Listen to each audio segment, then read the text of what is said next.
कौसल्या सुप्रजा रामः पूर्वा सन्ध्या प्रवर्तते उत्तिष्ठ नरशार्दूल कर्तव्यं दैवमाह्निकम् कौसल्या सुप्रजा रामः पूर्वा सन्ध्या प्रवर्तते उत्तिष्ठ नरशार्दूल कर्तव्यं दैवमाह्निकम् उत्तिष्ठोत्तिष्ठ गोविन्द उत्तिष्ठ गरुडध्वज उत्तिष्ठ कमलाकान्त त्रैलोक्यं मङ्गलं कुरु उत्तिष्ठोत्तिष्ठ गोविन्द उत्तिष्ठ गरुडध्वज उत्तिष्ठ कमलाकान्त त्रैलोक्यं मङ्गलं कुरु मातः समस्त जगतां मधुकैटभारेः वक्षो विहारिणि मनोहर दिव्यमूर्ते श्रीस्वामिनि श्रितजनप्रिय दानशीले श्रीवेङ्कटेश दयिते तव सुप्रभातम् मातः समस्त जगतां मधुकैटभारेः वक्षो विहारिणि मनोहर दिव्यमूर्ते श्रीस्वामिनि श्रितजनप्रिय दानशीले श्रीवेङ्कटेश दयिते तव सुप्रभातम् तव सुप्रभातमरविन्दलोचने भवतु प्रसन्नमुखचन्द्रमण्डले विधिशङ्करेन्द्रवनिताभिरर्चिते वृषशैलनाथ दयिते दयानिधे अत्र्यादिसप्तऋषयः समुपास्य सन्ध्याम् आकाशसिन्धुकमलानि मनोहराणि आदाय पादयुगमर्चयितुं प्रपन्नाः शेषाद्रिशेखर विभो तव सुप्रभातम् पञ्चाननाब्ज भव षण्मुखवासवाद्याः त्रैविक्रमादिचरितं विबुधास्तुवन्ति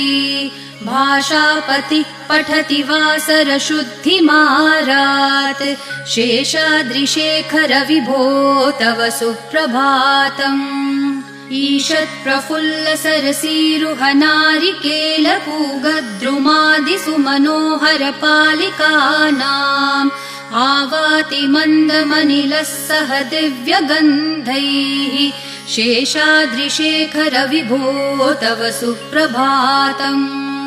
उन्मील्य नेत्रयुगमुत्तम पञ्चरस्था पात्रावशिष्ठ कदलीफलपायसानि भूत्वा सलीलमथ केलिशुकाः पठन्ति शेषाद्रिशेखर विभो तव सुप्रभातम् तन्त्री प्रकर्ष मधुरस्वनया विपञ्च्या गायत्यनन्तचरितं तव नारदोऽपि भाषा समग्रमसकृत्करचाररम्यम् शेषाद्रिशेखर विभो तव सुप्रभातम् भृङ्गावली च मकरन्दरसानुविद्ध झनकार गीतनिनदैः सह सेवनाय निर्यात्युपान्तसरसी कमलोदरेभ्यः शेषाद्रिशेखर विभो तव सुप्रभातम् योषागणेन वरदग्निविमथ्यमाने घोषालयेषु दधिमन्थन तीव्रघोषाः रोषात् कलिं वदधते ककुभश्च कुम्भाः शेषाद्रिशेखर विभो तव सुप्रभातम् पद्मेशमित्रशतपत्रगतालिवर्गाः हर्तुं श्रियं कुवलयस्य निजाङ्गलक्ष्म्या भेरीनिनादमिव बिभ्रति तीव्रनादम् शेषाद्रिशेखर विभो तव सुप्रभातम् श्रीमन्नभीष्टवरदाखिललोकबन्धो श्री श्रीनिवास जगदैकदयैकसिन्धो श्रीदेवतागृहभुजान्तर दिव्यमूर्ते श्रीवेङ्कटाचलपते तव सुप्रभातम् श्रीमन्नभीष्टवरदाखिललोकबन्धो श्री श्रीनिवास जगदेकदयैकसिन्धो श्रीदेवतागृहभुजान्तर दिव्यमूर्ते श्रीवेङ्कटाचलपते तव सुप्रभातम् श्रीस्वामी पुष्करिणिकाप्लवनिर्मलाङ्गाः श्रेयोर्थिनो हरविरिञ्च सनन्दनाद्याः द्वारे वसन्ति वरवेत्रहतोत्तमाङ्गाः श्रीवेङ्कटाचलपते तव सुप्रभातम् श्रीशेषशैलगरुडाचल वेङ्कटाद्रिनारायणाद्रिवृषभाद्रिवृषाद्रिमुख्याम् आख्याम् त्वदीयवसतेरनिशं वदन्ति श्रीवेङ्कटाचलपते तव सुप्रभातम् सेवापरः शिवसुरेश कृशानुधर्मरक्षोऽम्बुनाथ पवमानधनाधिनाथाः बद्धाञ्जलि प्रविलसन्निज शीर्षदेशाः श्रीवेङ्कटाचलपते तव सुप्रभातम् घाटेषु ते विहगराज मृगाधिराज नागाधिराज गजराज हयाधिराजाः स्वस्वाधिकारमहिमाधिकमर्थयन्ते श्रीवेङ्कटाचलपते तव सुप्रभातम् सूर्येन्दुभौमबुधवाक्पतिकाव्यसौरिस्वरभानुकेतुदिविषत्परिषत्प्रधानाः त्वद्दासदासचरमावधिदासदासाः श्रीवेङ्कटाचलपते तव सुप्रभातम् त्वत्पादधूलिभरितस्फुरितोत्तमाङ्गाः स्वर्गापवर्गनिरपेक्षनिजान्तरङ्गाः कल्पागमाकलनयाकुलताम् लभन्ते श्रीवेङ्कटाचलपते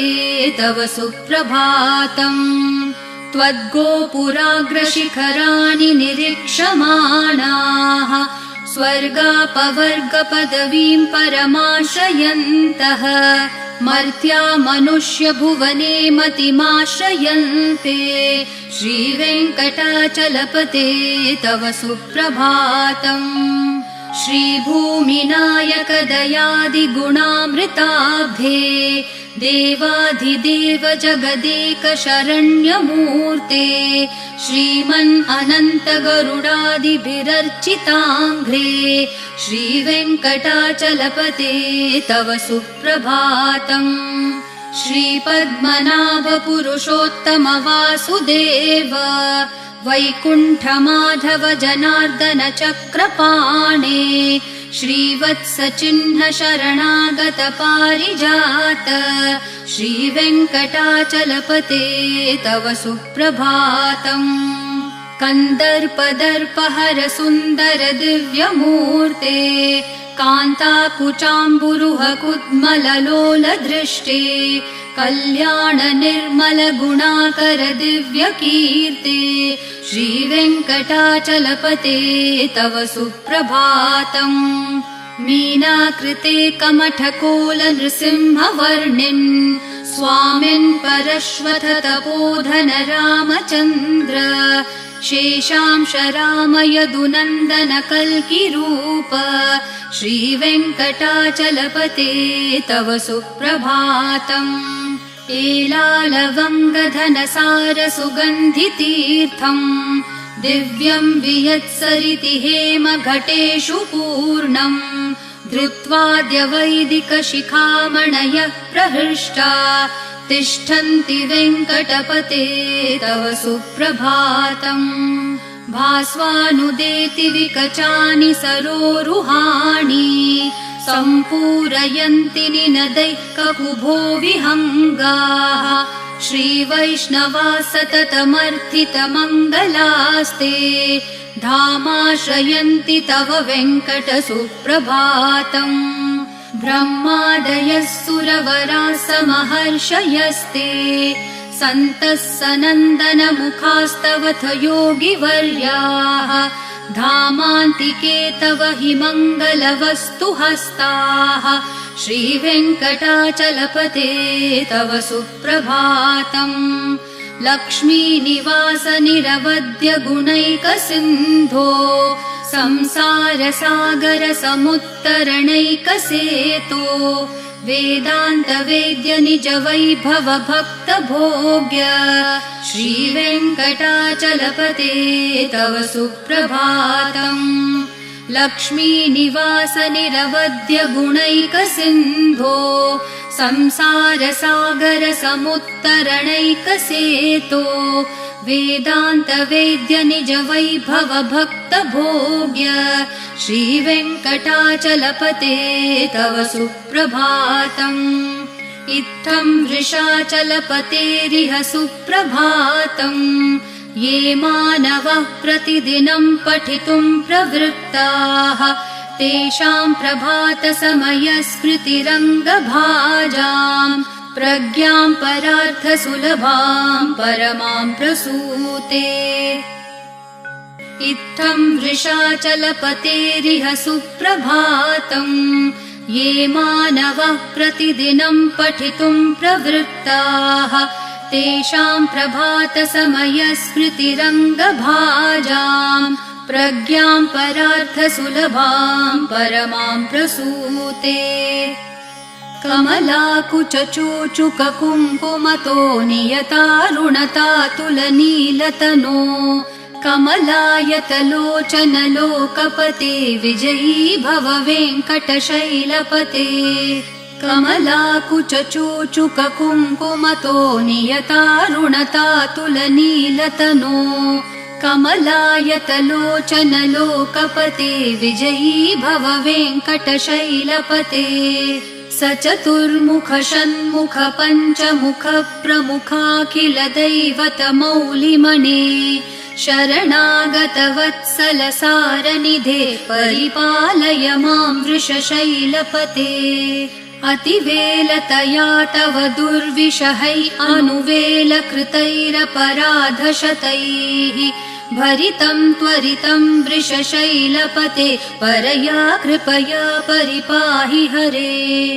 अधिवेङ्कटशैलमुदारमते जनताभिमताधिकदानरतात् परदेवतया गदितान्न गमै कमलादयितान्न परं कलये। कलवेणुरवावश गोपवधू शतकोटिवृतात् स्मरकोटिसमात् प्रतिवल्लविकाभिमतात् सुखदात् वसुदेवसुतान्न परं कलये। अभिराम गुणाकर दाशरथे जगदेक धनुर्धर धीरमते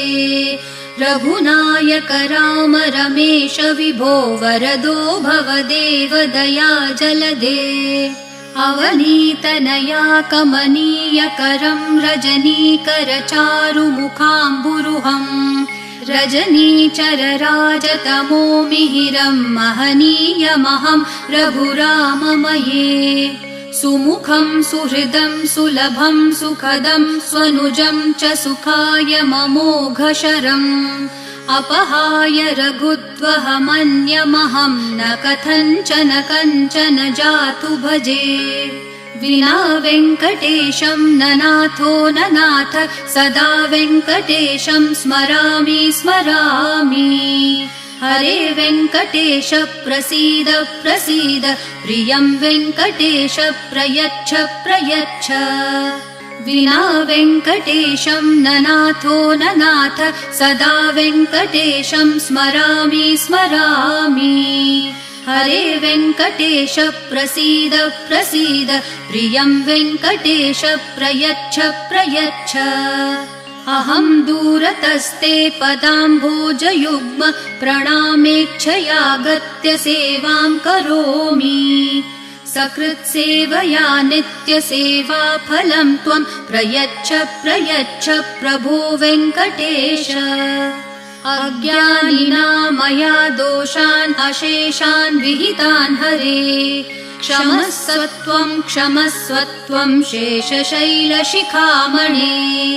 अज्ञानिना मया दोषान् अशेषान् विहितान् हरे क्षमस्व त्वं शेषशैलशिखामणे। ईशानां जगतोऽस्य वेङ्कटपतेर्विष्णोः परां प्रेयसीं तद्वक्षस्थलनित्यवासरसिकां तच्छान्तिसंवर्धिनीं पद्मालङ्कृतपाणिपल्लवयुगां पद्मासनस्थां श्रियम् वात्सल्यादिगुणोज्ज्वलां भगवतीं वन्दे जगन्मातरम् ईशानां जगतोऽस्य वेङ्कटपतेर्विष्णोः परां प्रेयसीं तद्वक्षस्थलनित्यवासरसिकां तच्छान्तिसंवर्धिनीं पद्मालङ्कृतपाणिपल्लवयुगां पद्मासनस्थां श्रियम् वात्सल्यादिगुणोज्ज्वलां भगवतीं वन्दे जगन्मातरम् श्रीमान् कृपाजलनिधे कृतसर्वलोकसर्वज्ञ शक्तनतवत्सल सर्वशेषिन् स्वामिन् सुशीलसुलभाश्रितपारिजात श्रीवेङ्कटेश चरणौ शरणं प्रपद्ये श्रीमान् कृपाजलनिधे कृतसर्वलोकसर्वज्ञ शक्तनतवत्सल सर्वशेषिन् स्वामिन् सुशीलसुलभाश्रितपारिजात श्रीवेङ्कटेश चरणौ शरणं प्रपद्ये आनूपुरार्पितसुजात सुगन्धिपुष्पसौरभ्य सौरभकरौ समसन्निवेशौ सौम्यौ सदानुभवनेऽपि नवानुभाव्यौ श्रीवेङ्कटेश चरणौ शरणं प्रपद्ये सद्यो विकासि समुदित्वरसान्द्ररागः सौरभ्य निर्भर सरोरुह साम्यवार्ताम् सम्यक्षु साहसपदेषु विलेखयन्तौ श्रीवेङ्कटेश चरणौ शरणं प्रपद्ये रेखामयध्वज सुधाकलशातपत्रवज्राङ्कुशाम्बुरुहकल्पकशङ्खचक्रैः भव्यैरलङ्कृततलौ परतत्त्वचिह्नैः श्रीवेङ्कटेश चरणौ शरणं प्रपद्ये ताम्रोदरद्युतिपराजितपद्मरागौ ब्राह्मेर्महोभिरभिभूतमहेन्द्रनीलौ उद्यन्नखांशुभिरदस्तशशाङ्कभासौ श्रीवेङ्कटेश चरणौ शरणं प्रपद्ये सप्रेमभीतिकमलाकरपल्लवाभ्यां सम्माहनेऽपि सपदि क्लममादधानौ कान्ताववाङ्मनसगोचरसौकुमार्यौ श्रीवेङ्कटेश चरणौ शरणं प्रपद्ये लक्ष्मीमहीतदनुरूपनिजानुभावन्नीलादिदिव्यमहिषीकरपल्लवानाम् आरुण्यसङ्क्रमणतः किल सान्द्ररागौ श्रीवेङ्कटेश चरणौ शरणं प्रपद्ये नित्यानमद्विधि शिवादिकिरीटकोटि प्रत्युक्तदीप्तिनवरत्नमःप्ररोहैः नीराजनाविधिमुदारमुपादधानौ श्रीवेङ्कटेश चरणौ शरणं प्रपद्ये विष्णोपदे परम इत्युदितः प्रशंसो यौ मध्य उत्स इति भोग्यतयाप्युपातौ भूयस्ततेति तव पाणितलप्रदिष्टौ श्रीवेङ्कटेश चरणौ शरणं प्रपद्ये पार्थाय तत्सदृशसारथिना त्वयैव यौ दर्शितौ स्वचरणौ शरणं व्रजेति भूयोऽपि मह्यमिह तौ करदर्शितौ ते श्रीवेङ्कटेश चरणौ शरणं प्रपद्ये मन्मूर्धिकालियफने विकटाटवीषु श्रीवेङ्कटाद्रिशिखरे शिरसि श्रुतीनाम् चित्तेऽप्यनन्यमनसां सममाहितौ ते श्रीवेङ्कटेश चरणौ शरणं प्रपद्ये आम्लानहृष्यदवनीतलकीर्णपुष्पौ श्रीवेङ्कटाद्रिशिखराभरणायमानौ आनन्दिताखिलमनोनयनौ तवेतौ श्रीवेङ्कटेश चरणौ शरणं प्रपद्ये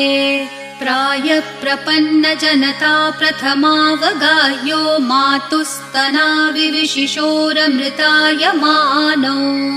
प्राप्तौ परस्परतुलामतुलान्तरौ ते श्रीवेङ्कटेशचरणौ शरणं प्रपद्ये सत्वोत्तरैः सततसेव्यपदाम्बुजेन संसारतारकदशार्द्रदृगञ्चलेन सौम्योपयन्तृमुनिना मम दर्शितौ ते श्रीवेङ्कटेशचरणौ शरणं प्रपद्ये सत्वोत्तरैः सततसेव्यपदाम्बुजेन संसारतारकदशार्द्रदृगञ्चलेन सौम्योपयन्तृमुनिना मम दर्शितौ ते श्रीवेङ्कटेशचरणौ शरणं प्रपद्ये श्रीशश्रिया घटिकया त्वदुपाय भावे प्राप्ये त्वयि स्वयमुपेयतया स्फुरन्त्या नित्याश्रिताय निरवद्य गुणाय तुभ्यं स्यां किङ्करो वृषगिरीश न जातु मह्यम् श्रीशश्रिया घटिकया त्वदुपाय भावे प्राप्ये त्वयि स्वयमुपेयतया स्फुरन्त्या नित्याश्रिताय निरवद्य गुणाय तुभ्यं स्यां किङ्करो वृषगिरीश न जातु मह्यम् श्रियः कान्ताय कल्याणनिधये निधयेऽर्थिनां श्रीवेङ्कटनिवासाय श्रीनिवासाय मङ्गलम् श्रियः कान्ताय कल्याणनिधये निधयेऽर्थिनां श्रीवेङ्कटनिवासाय श्रीनिवासाय मङ्गलम् लक्ष्मी सविभ्रमालोकसुप्रविभ्रमचक्षुषे चक्षुषे सर्वलोकानां वेङ्कटेशाय मङ्गलम् श्रीवेङ्कटाद्रिशृङ्गाग्रमङ्गलाभरणाङ्ग्रये मङ्गलानां निवासाय श्रीनिवासाय मङ्गलम्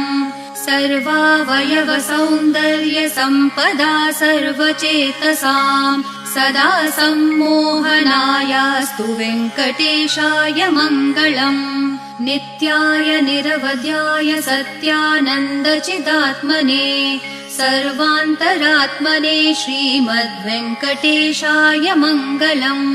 स्वतः सर्वविदे सर्वशक्तये सर्वशेषिणे सुलभाय सुशीलाय वेङ्कटेशाय मङ्गलम्